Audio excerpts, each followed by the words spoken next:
এটা কিসের শাক? মাছ দিয়ে করবো। কেউ জানেন তো কমেন্টে জানাবেন এই শাকগুলো কি নাম বলে।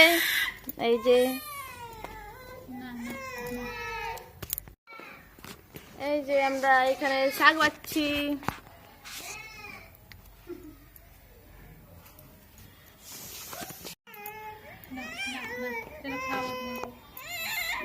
বাড়ি যাবো হবে তো।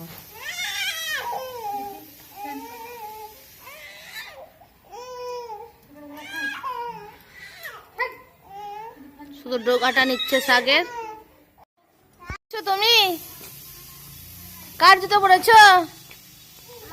মার। কেন বড়দের জুতো পরেছো তুমি? তোমার জুতো কই? শাক কাটছে মা, কত মিহি মিহি করে শাক কাটছে।